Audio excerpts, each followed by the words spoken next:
I heard some of you are complaining about data. Worry not, the good Lord will provide. So we want to look at the information. Want to look at information. Threat defense and information security development trends. And this is a brief chapter, and we're going to just peruse through it very fast. So moving forward. The previous courses have introduced some basic concepts and knowledge about information security and common attack types, and consider this question: what measures should we put in place to ensure that our organization's information is secure? Defense against security threats not only requires professional tools, but also the awareness of everyone is involved in security construction. So upon completion of this course, you'll be able to describe the basic elements of security threat defense, describe the importance of information security awareness in security protection, and describe the future trends of information security. So what is security threat defense? We want to look at it today. The key elements of information security protection: when we are protecting our information, or when we are securing it, we look at three interconnected elements, and this is the people. We look at the security operation and maintenance and management, and also we look at security products and technologies. We saw in the previous lectures that people are the weakest link in the information security, and yet they're the closest things to our information. So it is very important to ensure that enterprises employees have high security awareness. When it comes to security operations and maintenance and management, this is to ensure there's compliance during the process of operations of enterprise, and also to implement in-time response, defense, and improvement when the threat occurs. What happens when an incident occurs? How are you going to recover from it? Then lastly, the third element is security products and technologies. Here we're looking at security protection technologies to ensure appropriate action can be implemented. And security protection technologies have different protection methods at different technical layers and domains. So we want to look at the information security protection methods. There are also three of them that we want to pay attention to. One is the security products and technologies. Two is the operations and maintenance. And then three, the people, or what we are calling security awareness. So when it comes to security products and technologies, here we're looking at network security and devices like the firewall, the intrusion prevention services, or the intrusion detection services, the anti-distributed denial of service attacks, etc. And when it comes to security, system security, we are looking at server security, host security, etc. So endpoint security, here you ensure secure access, identity authentication, and etc. Whereas the application security, we looked at things like the antivirus, vulnerability scanning, penetration testing, and so on. So when it comes to operations and maintenance plus management, we look at the security operation, we looked at the response, the emergency response in case an incident occurs, and also the disaster recovery. If you're attacked, how are you going to recover from the disaster? And when it comes to people and security awareness, here we are fostering security awareness in enterprise employees, and also raising awareness for social engineering. So information security awareness, we look at cybersecurity awareness survey, which was conducted, and according to the survey report of cybersecurity awareness of China, internet users launched by Qiho. Qiho launched an awareness survey. It discovered that about 2.4% of the users have a unique password for each account, and about 61.4% use different passwords. But in those users, about 33.8% use the same passwords for all accounts, which also has high risks. that if I can access your password to this platform, then I can access all your platforms, even your bank platforms, because about 13% of the people use the same passwords for all the accounts. So do you read any user agreement in detail when you register for one account? Who reads the user agreement and they go through the policies, and or they just say I have read, agree, and okay? Who reads the user agreement? There's I've no one who never. reads the I've never. user agreement. No one. You never read the Just user click. Yeah, agreement. just No, just text. click and go. You just Especially accept and Zambians go. don't read. Okay. Of the people here No, who use the same password no. for all accounts. Mic check. No, Yes. you don't use Yes, the same we use the password. same password for everything to avoid forgetting. It's easier that way.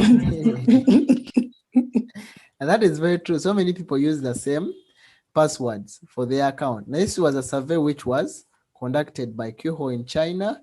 And do you think the current cybersecurity environment is secure? Of course, it is not secure. And hackers are learning every single day to see how best they can attack the system. So many people thought it is very safe, and in their response, they said it is very safe. About 49.1% said it is safe. About 6.9 think it is actually extremely safe. 32 think it is safe, and 9% think it is very dangerous, and 2.0 think it is extremely dangerous. So we access public Wi-Fi, but what do you do when you access, or what do you serve when you access the public Wi-Fi? Who is in charge of that public Wi-Fi, and who controls it? And if a user accidentally connects to a phishing or hacked Wi-Fi, his operation may easily lead to account to that leaking of his passwords, or even loss of his money, or even financial accounts, because those people will get access to whatever they are browsing, and they are able to access his data. So when you are doing shopping and payments or transfer, just make sure that your accounts are secure and they are well protected. So other similar things, well connected to the public Wi-Fi. People access the public Wi-Fi about 99%. About 19% do not access any public Wi-Fi and access only protected Wi-Fi networks of well-known brands. 60% of the people answered that. So things that people do on public Wi-Fi, they send chats and emails, and some even go ahead and do shopping and banking transactions. So if someone gets that information, they could actually go ahead and steal your data. So security risk of Wi-Fi in public places. 8% of Wi-Fi networks easily easily be cracked, and every year access to public Wi-Fi networks incurs an economic loss as high as this amount of money in China, or even e-bank theft, or even online account theft. And below are some of examples of public Wi-Fi security risks.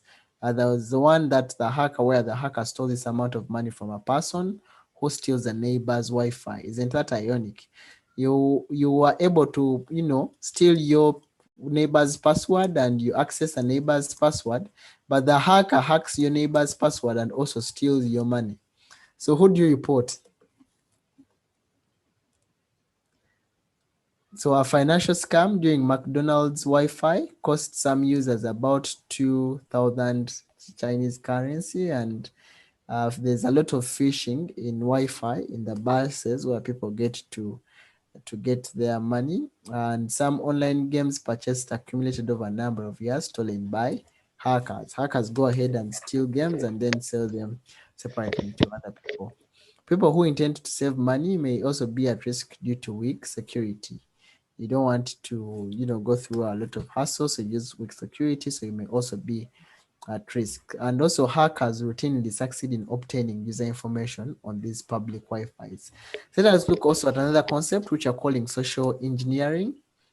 And we said social engineering was first appeared in 1960s, and as a formal discipline. When you see this man is disguising himself to be the bear in the cage, but actually he's not the bear. So if you are someone feeding, you may actually go ahead and give him the food which is meant to be given to that other person. So social engineering first appeared as a formal discipline in 1960s, and it was discussed in The Art of Deception by an infamous hacker, Kelvin Mitnick, who authored the book following a prison term for hacking related offenses. It refers to a psychological manipulation of people to give away important personal information, which may cause great damage to the victims.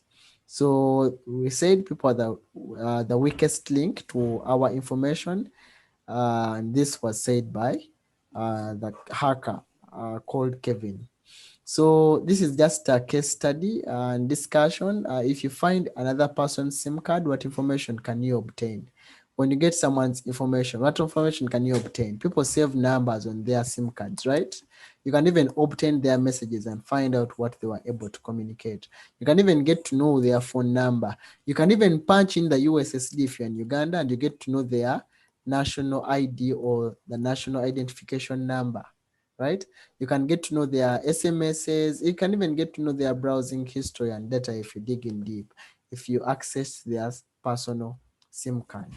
So fostering security awareness, it is always important to always tell people around you or your employees, you are security engineers, to create awareness, security awareness, telling people to remain vigilant when online, because it is one of the effective ways to defend against cyber security scams. So before you act, you need to think. Yes, you need to think before you act, and you look at the practices and say what are the good practices and what are bad practices. And if you're not familiar with something, always search for the truth.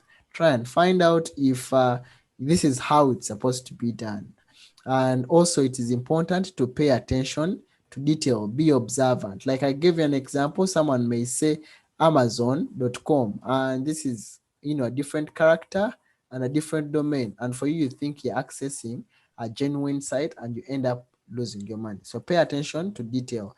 Is a web page I'm accessing starting with HTTPS, or it is just HTTP?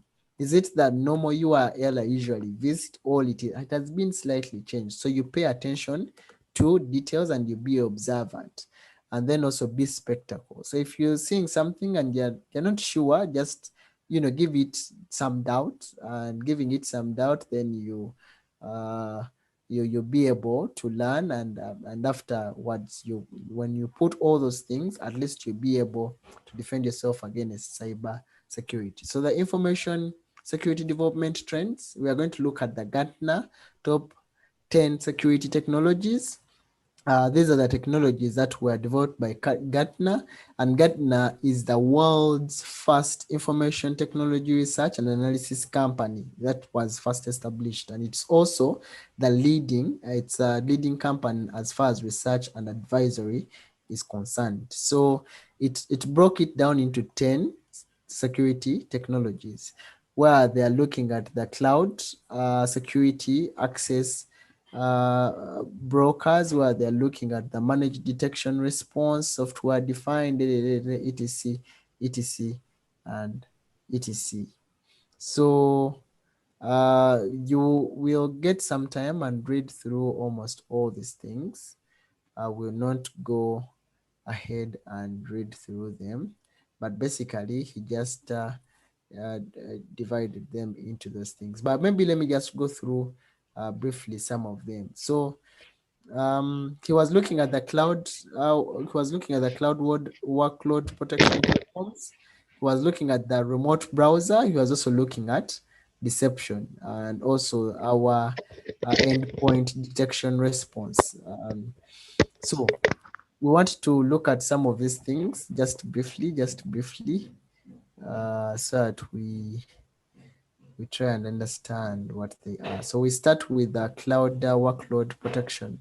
So with cloud workload protection, here the definition provided by Gartner is abstract and complex, but basically it is looking at the platforms that protect services running on our public and private cloud. This is the workload protection.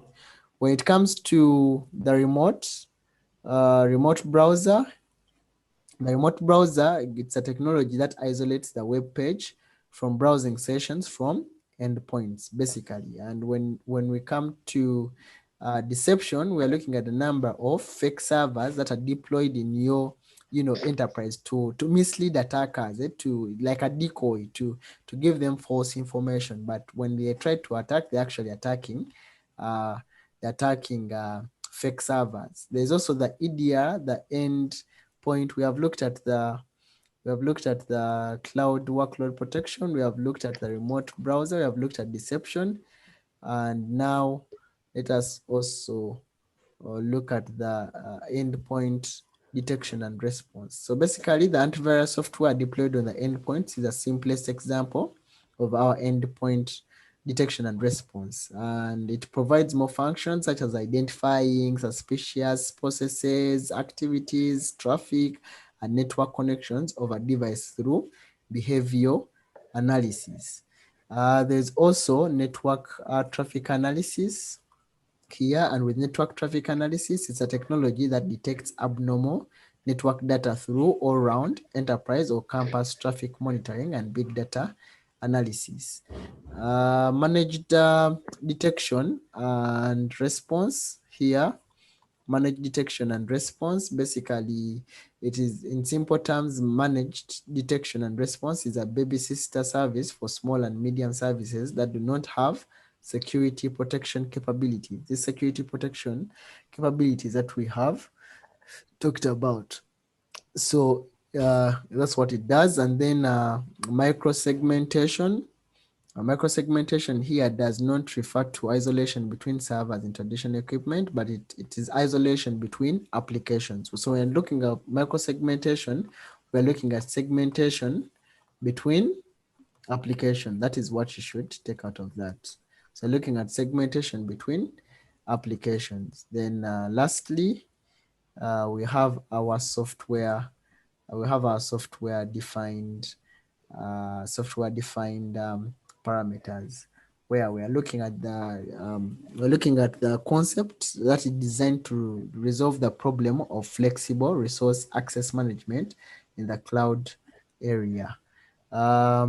This is it. We have also not looked at the container. The container security is a traditional security, and it is oriented to hosts and provided for each hosts. Basically, it looks at the security of containerized environment. This is what we are calling the Gartner chart. So future development trends of security protection. You'll go ahead and look at that chart later on and look at those top 10 security technologies and try to understand them. But also, when you look at the future, these are some of the trends. Engineers are thinking of implementing security as a service, and also improving more on endpoint detection, which is increasingly becoming important, and also traffic control, that is IP addresses and applications, being able to map the two, and software-defined security protection solutions. Security as a service, basically you're just looking at security as a service. You go and pay a service provider, they use a reverse proxy, or they use a proxy kind of way to provide for you the security details and everything. So in future, security protection solutions may not only consist of any devices. Instead, you have like remote security protection and analysis that will be provided to you as a client. And network users and access traffic is directly redirected to the data centers of the security vendors by proxy for analysis, filtering, and cleaning. At the end of the day, all customers, they need to do is to configure an address for the security proxy server, and then everything is settled. So you have your proxy server, which you have purchased in the cloud or somewhere, and it does all the security monitoring and filtering and cleaning for you. So you don't have to, you're just using it as a service. You don't necessarily have to acquire and purchase the devices. So there's endpoint increasingly being important. Here we're looking at the endpoint detection and response. So if we have file scanning, we have malicious behavior monitoring, and we are looking at these files, historical information tracing, abnormal behavior, and also looking at the network device interworking. So here we detect malicious files and other communication files, and we can also locate the internal endpoints infected by malicious files. Once we detect that this file is corrupted, this host is also corrupted, and this host is also corrupted, then we are able to know that IP addresses of infected endpoints are this, and these are the ones that are, these are the ones that are secure, and we can use this slide. So can we correlate to our malicious files, or can we get these unknown malicious files and try to filter them and do that kind of analysis, and then we are able to implement our security. So we have our sandbox detection log, which has everything that we have detected, the traffic metadata, containing the metadata about our traffic, and of course our endpoint log to know what transferred on our host machines. So traffic control from IP addresses to applications. Here, basically, we're just mapping our IP addresses to our applications. So we know that we have all these things that are helping us to provide protection to our user. And we're looking at the application, we're looking at the content, we're looking at the user, what could be the threat, and where could that threat come from. So we're looking at the IP and we are mapping them to the kind of application that they are going to use. But remember, the IP is also going to come embedded with a port number and the protocol which is using. And that's why we're also using the quintuple. Remember, the quintuple has 5 things. Who remembers the 5 things? We had the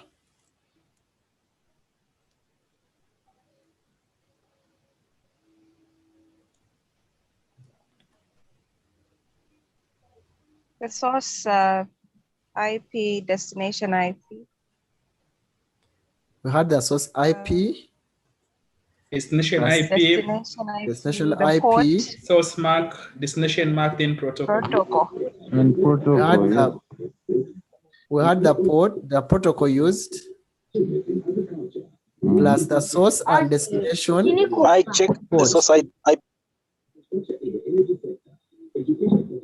Okay, thank you all.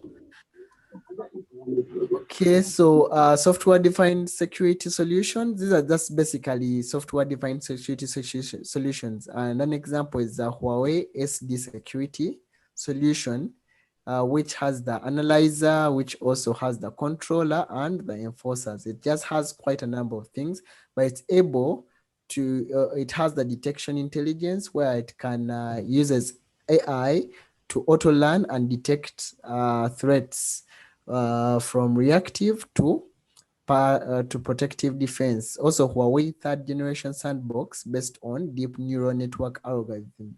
It also is capable of handling intelligence using the controller. Here, the cybersecurity collaboration single point defense, or you can use the network wide association defense security service orchestration. We have the enforcer. Basically, we're using the operations and maintenance intelligence to enforce what we have analyzed, what we have discovered, what we are controlling. Here we can use them basing on our policy and manuals to come up with our intelligence, operations, and maintenance. We can also have automated service provisions to the people who are subscribing to this kind of technology, and based on those automatic mapping from services to policies. So this brings us to the end of this chapter, and we're going to look at this quiz briefly. So which of the following are the key elements of information security protection? I just want to get someone who is going to say mic check and explain to us and tell us the answers. Which of the following are key elements of information security protection?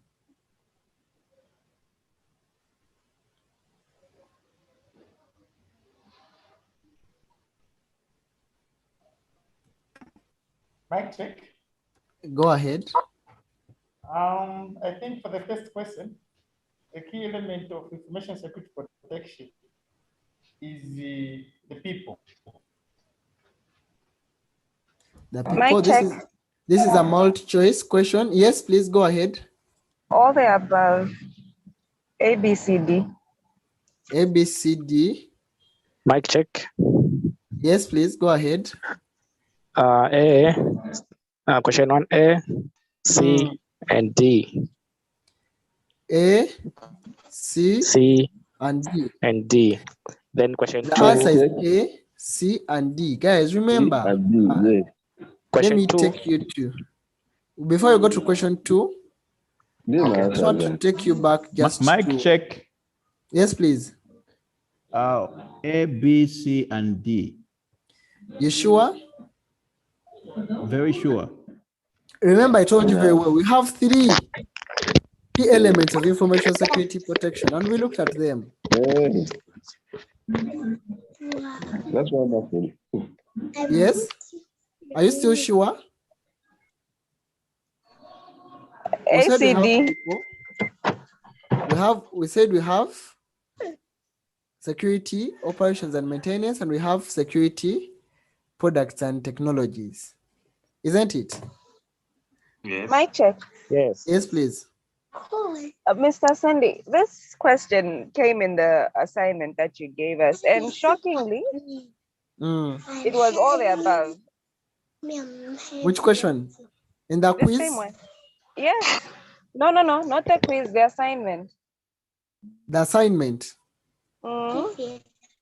I will have to check it, but it is just 3. Did you get 100%? No. Probably it's what you failed. We don't have. No. It was marked correctly, but anyway, we'll verify. Okay, we shall verify. Let me just a moment before we move forward. We just want to. Okay, just a moment. A boy.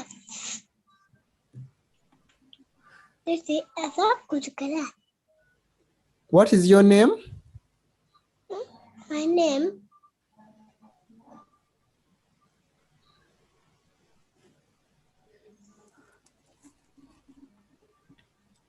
Someone was speaking to us. I didn't get your name. Just again, what was your name? My name is. She has gone out and left the Sanga. kid on the laptop. Sanga is the one who was speaking. Chisanga, sorry. Sangai. Just help me. It starts with a C. CHI.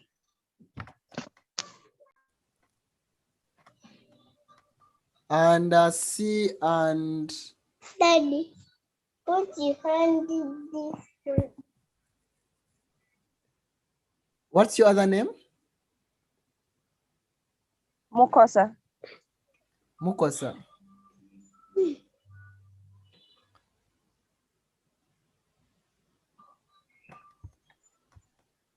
Or what is your surname? Mukosa. Mukosa is your surname, eh? Daddy, Oh, okay. Daddy. Mukosa is your surname. Sanga is your first name, right? Yes, sir. Okay. Which preview do you want us to do?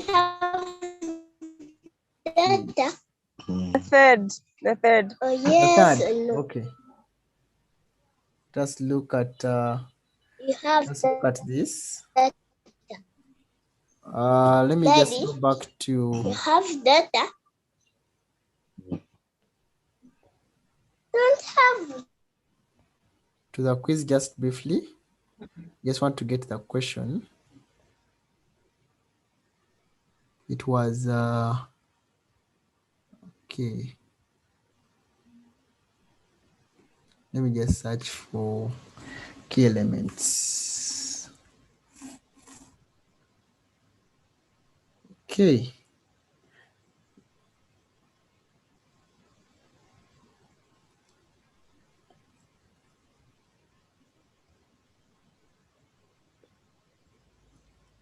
Mic check. Yes, please. Yeah, this question is a bit different from the one we are doing in the quiz. The option, Exactly. sorry? Monitoring is missing, huh? Yes, here we have asset management. Okay. Okay, that's clear. Thank you, sir. You're welcome. Okay, so we want to look at which of the following password settings is more secure. Mic check. Yes, please. The answer is D. The answer is D. Mic check. The answer is D. The answer is D. All right. D. Thank you all. And we have looked at the basic elements of security, threat defense, importance of information security awareness, future development, trends of information security. And thank you. D. And Answer this is brings D. us Mic check. to the end Mic check. of this class.